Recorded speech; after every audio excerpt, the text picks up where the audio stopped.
Hi there! Yes, I'm here. Welcome to my backyard garden here in Zone 7B, the Atlanta, Georgia area. This is Garden on a Hill, where we talk about easy home gardening. My name is Vin, and in this channel I talk about things that made my life easy in the garden. It is now mid-June and we have temperatures of 70s in the morning all the way to the high 90s in the afternoon. And the eggplants are fruiting very well. They are ready for harvest. And I just want to show you for today the plant profile fruits for the Shikou Japanese eggplants. I plant Japanese eggplants every year and I try to try different varieties. This year I'm going to show you how this Shikou eggplant performed, which is very good. In fact, my dad actually already harvested 6. I was supposed to feature them on this video, but got to it first. But there's still a lot of fruits. So what I'm going to do today to show you is just to show you the fruit profile, and then after which I'll give you some tips on how to take care of this and keep it fruiting a lot after you do your first harvest. Let's go. So these are the mature Shikou eggplants. I have about 10 of them. They are staked. And let's get closer to them. They are about 3 to 4 foot high now, which is their mature height.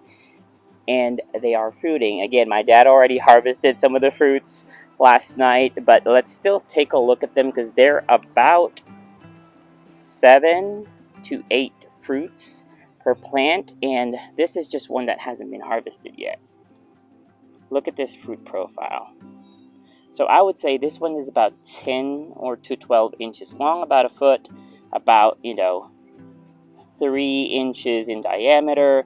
Very shiny and glossy. This is ready for harvest. You can harvest them smaller if you want less seeds on your eggplants. But as you can see, this variety has a ton of eggplants. And I mean, my dad already took some from this, so let's see how many this one just has. 1, 2, 3, 4, 5 there. 6 at the bottom right here. So I guess it's more of 6 to 8 fruits, not 7 to 8. And this is all ready for harvest, but what I'm just going to do is thin all these leaves out. As you know, I prune my leaves to make sure I have good air circulation at the bottom.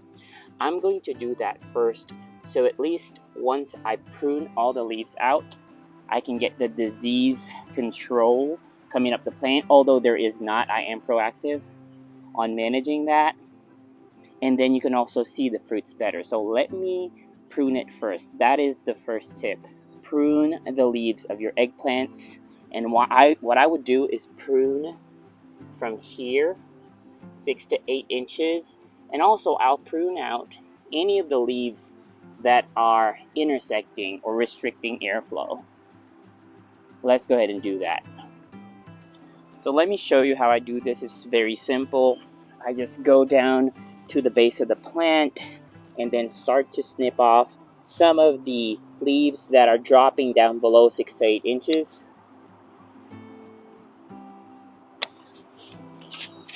Also, some of the ones that kind of restrict the airflow, so I may actually take this off. It's up to you. There's no science to it. I'm just trying to free more airflow here at the bottom. And even in the inside, if there's inside leaves that don't get sun, I take those out. And that is pretty much how I prune my eggplants. You don't have to do this, but I just do it because it's easier for me to see the fruits under, and it also helps me not to get more disease up there. In case I do get disease, I do spray it up. That's tip number 1. Let me just finish this.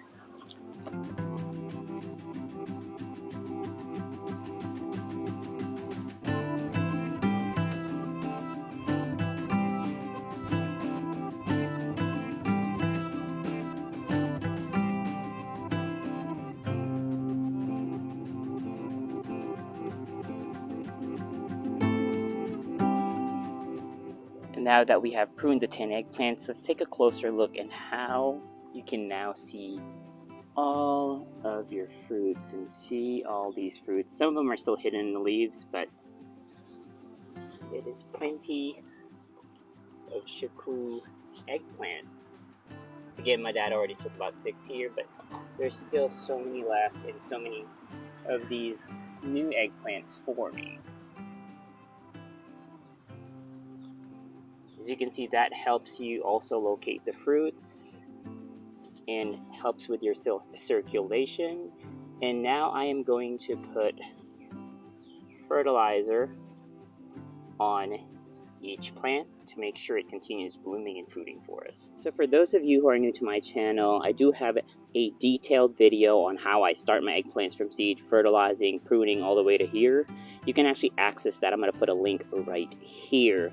But just for the purpose of this video, I'm actually going to show you how to fertilize it as well. And it's pretty much the same concept. You kind of start it with a nitrogen heavy base fertilizer previous to these two fertilizers. And what I'm going to do is show you the portion where I fertilize it after it fruits, so I have a continuous good harvest. I use an organic bone meal as my long release fertilizer, which provides the phosphorus for my flowers and my fruit. And then I use a fast release More Bloom Alaska 0-10-10 0 nitrogen, 10 phosphorus, 10 phosphate. I use this probably every 2 months. I would just sprinkle a handful around the base or the drip line of the plant like this. And that's it. And then this one I use bi-weekly. Put 3 tablespoons of this to a gallon and then just do a 1, 2, 3 with that water solution and you should be good. Do that bi-weekly and then you should have good results.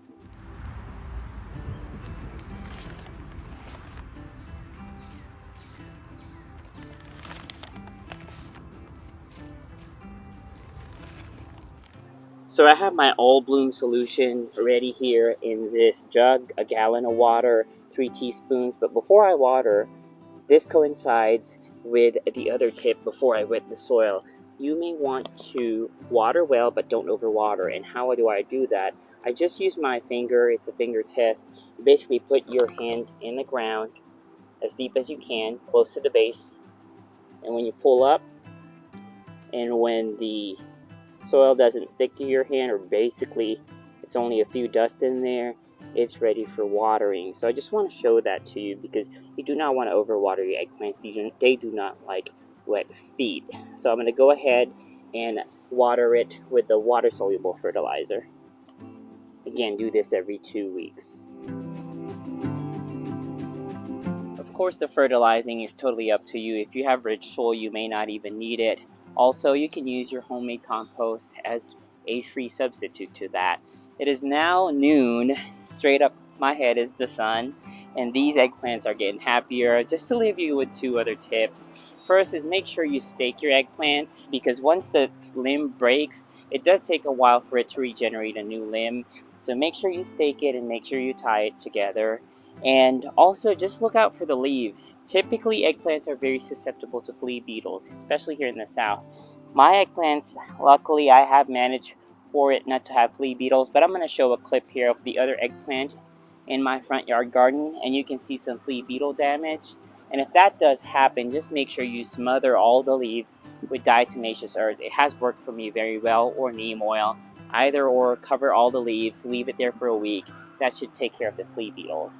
But other than that, that is the episode for today. If you like watching my videos, make sure you hit that subscribe button and also hit that bell button so anytime I upload something new, you get notified. See you later and happy gardening.